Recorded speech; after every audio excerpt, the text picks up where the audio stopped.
Hello and welcome. I hope you're all having a wonderful day. And if you're here for the first time, welcome. So it's finally here, the all new installment of Meghan's With Love Meghan holiday celebration kicked off, where Meghan invited us to join her at home as she shared how she likes to make this time with family and friends especially memorable and meaningful.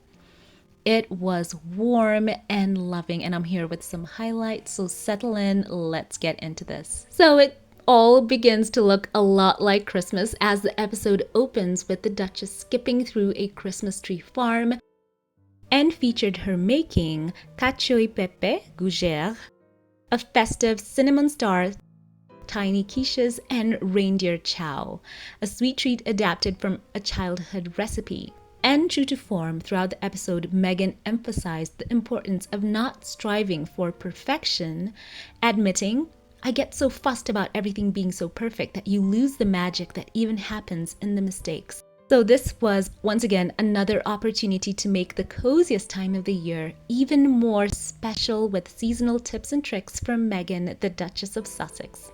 Highlight of this 56-minute episode had amazing stars, starting off of course with Prince Harry, the Duke of Sussex. I will cover his time here on the show. We also had tennis champion Naomi Osaka, restaurateur Will Guidara, as well as chef Tom Colicchio, her close friend Kelly McGee-Zyphon, and author Lindsay Roth, and other standout moments from the episode. So one of the things that Meghan revealed was her children's favorite things as she showed Will Guidara how to make a Christmas cracker, having been inspired by her time living in the UK. That is a British Christmas tradition that she likes to keep alive. In that segment with Will, she sat down in the craft room of the mansion where she films the show, and the crackers consist of a cardboard tube covered in festive wrapping, tied off at both ends. When the ends are pulled, a friction-reactive strip of paper within the cracker snaps, creating a loud sound as it splits in two, revealing a sweet treat or message, and traditionally a paper crown for the winner to wear. Meghan said, quote, "Living in the UK, it's just such a big part of the culture over there." And she said typically people cross their arms and do it. They sit around the table and they all pull at the same time. It does feel really connected and sweet. The way I started to know them was that they would always have a fortune cookie sized joke or riddle or something sweet. Meghan experienced two royal family Christmases at Sandringham, as we know, in 2017 after her engagement to Harry, and again in 2018 during the early years of their marriage. So it's cool that she keeps that alive. I also read that the royal family have long embraced Christmas crackers as a part of their holiday traditions. And they said that the Queen, the late Queen Elizabeth, reportedly loved to read the corny jokes found inside aloud at the royal family Christmas lunch at Sandringham. So that's sweet for continuity as well for the Duke of Sussex. So she made the crackers alongside her guests as the pair sat there, and she revealed the trinkets that she put in each one, adding in a lavender roll-on scent for her 4-year-old daughter, Princess Lily, a tiny toy burger and fries for 6-year-old Prince Archie, and a little love letter for Harry. So this is what she remarked in the moment, quote, "Lily really likes trying to be a grown-up lady at the moment." And she added, "My husband has a little love letter, a chocolate, a little heart," end quote. And then she labeled the cracker, "My love," rather than Harry. So that's so sweet. And of Archie, she said, "Now I'm on to Archie and I'm doing burgers and he loves the color red." Meghan also suggested trying to really embrace and lean into making every day of that month special as you're wrapping up the year. And she said, "But don't feel like you have to do it all. Just embrace the special touches that bring you joy." She also had a lot of inclusions of her children, though Archie and Lily did not appear in the special. They were clearly at the heart of it. Meghan built a giant advent calendar for her loved ones, filling each day with handwritten notes like, "I love you because you are so kind. I love you because you are so brave." Little findings, she said. As she put the tiny gifts into Archie and Lily's named fabric pocket calendars, she said, "I wanted to do it for my own kids. It's really about having a surprise and delight every single day for 24 days until you get to Christmas. And the Duchess hopes the ritual sticks, saying, hopefully, we'll have these for a long time. A tradition has to have a beginning. End quote. I love that. That is so sweet. You know that you can purchase those, but the fact that she's willing to do that by hand, of course, no pressure, as she mentioned before, but that is so sweet. And I love how she refers to the little handwritten notes as little findings. That is so adorable. So we also have a presence of Doria in mention. This is a sweet moment as well that I have to cover here with the Duke of Sussex as well. Her presence was felt in a very personal moment. Meghan was cooking in the kitchen with visiting restaurateur Tom Colicchio. And then Harry walked in and greeted the Duchess with a kiss on the lips, and he said, "Hi guys, I smelled gumbo." So Meghan spoke of how her mother, Doria, made gumbo, her Tennessee casserole of chicken, sausage, shrimp, and spices on Christmas Eve, and always saved a little portion on the side for Harry without fish in it. So Harry tucked into the spicy dish before cheekily telling Meghan her version was not quite as good as her mother's, and he laughed as he waited for her shocked reaction. The Duke of Sussex is so funny. Oh my gosh. As he also quipped saying that gumbo for me is one of my favorites, especially her mom's, but before the fish goes in. So he was grinning the whole time, and when he said that, I'm not so sure it's as good as your mom's, but it's certainly close. Meghan's reaction. And she said, "Oh my gosh, my mom will love you for that. What a good thing to say for your mother-in-law." Quite a bit of good-natured teasing between the couple, light teasing of course, all in good jest. And they also have their public displays of affection. You could see the love between them as well. You could see that in the clip. And at the end of the segment, Meghan kissed Harry on the lips again, put her arm around his neck, and she told him, "Thank you for coming." Sweet moment. So he'll also feature again. But I also want to mention that Meghan and Harry, they are just so good in the way they interact and how she loves talking about him, and I think they're just so fascinated with each other, truly in love. And as I mentioned before, there was some lighthearted jest, which shows how playful they are. So once again, when Harry was featured at this moment, he encountered this dish made of ingredients that I think are not his faves. So Colicchio's grandfather's beet salad that featured beets, black olives, fennel, anchovies, and pickled vegetables. As Meghan listed the ingredients, you could see Harry's eyes widening, and he declared, "Oh wow, that's like the anti-salad." Oh my gosh. And he also added later, "That is amazing how there's not many things in the world that I don't like, and they're all in one bowl. I don't know what would happen to me." Oh my. So it's interesting, Harry, as mentioned, he doesn't really prefer to eat things like beetroots and black olives, fennel. For him to say anti-salad, come on now.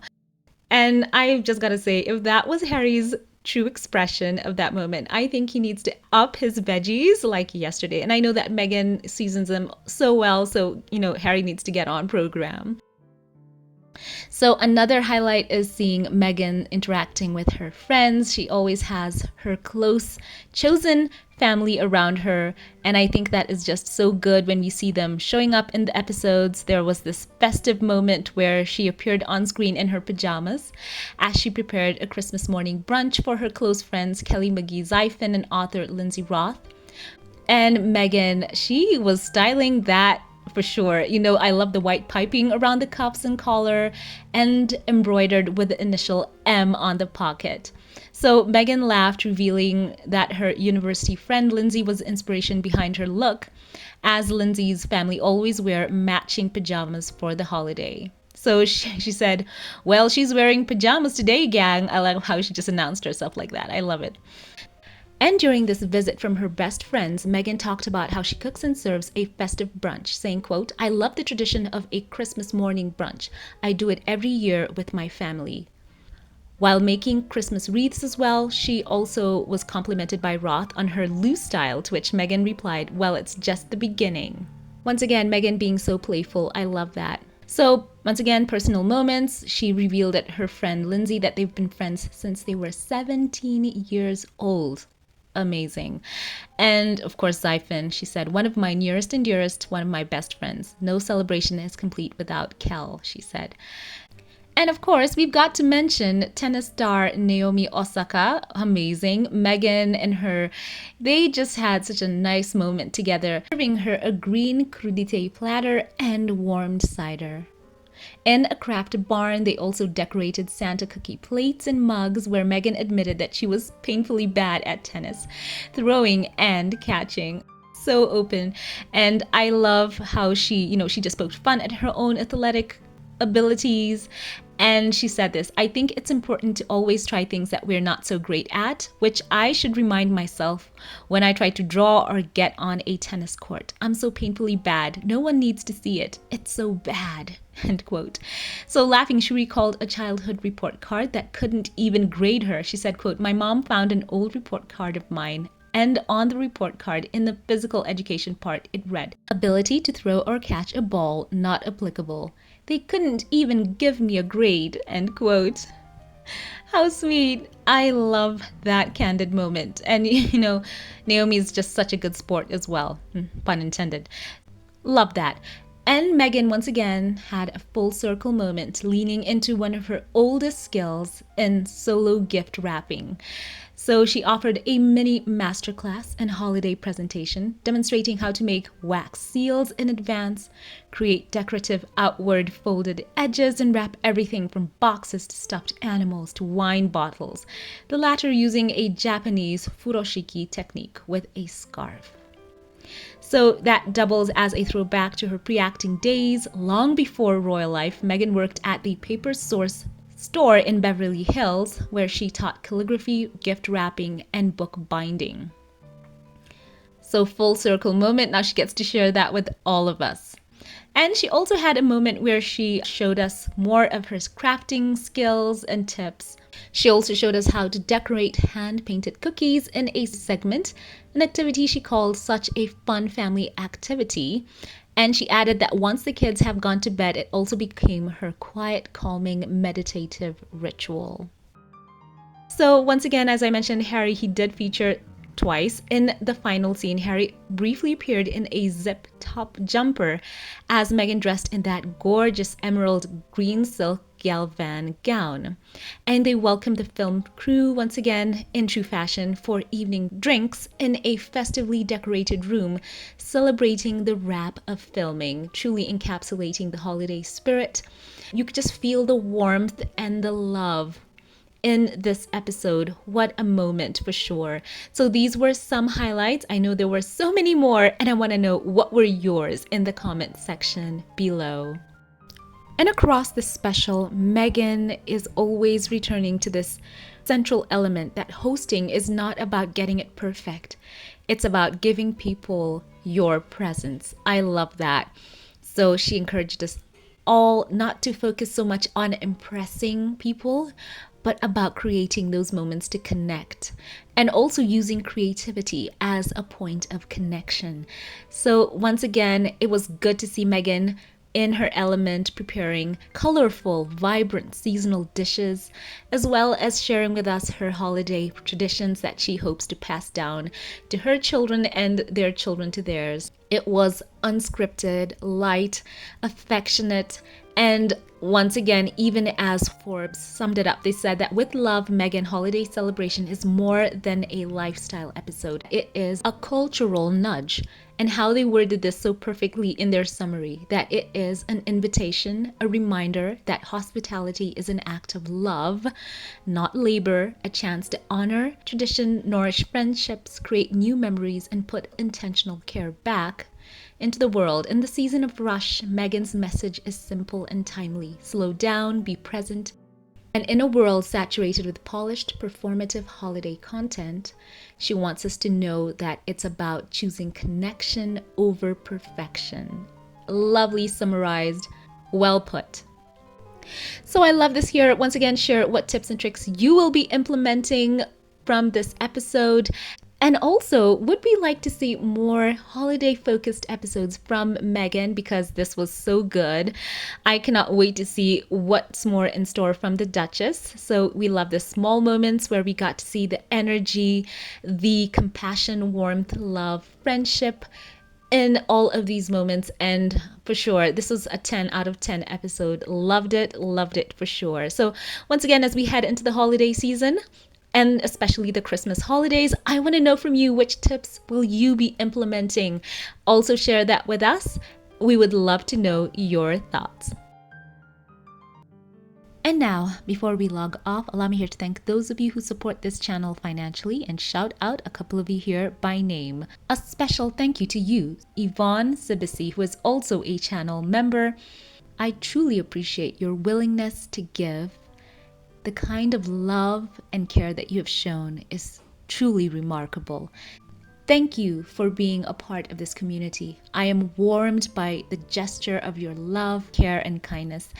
Thank you for being you. May God bless you exceedingly abundantly above all you could ask or think.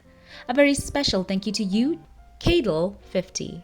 Always a blessing. Thank you for the generous love that you have shown. I truly appreciate you. I'm so glad to have you as a part of this team, and for brightening this community. I just want to say that you are truly generous and kind. Thank you and God bless. Once again, thank you to all who support this channel financially, to those who like, comment, and share. I appreciate you all. If you liked this update, give it a thumbs up, click subscribe, follow on social media. Links will be in the cards and in the pinned comment. I love you all. Have a great day and keep it here for more, and I will catch you in the next one. Have a blessed one.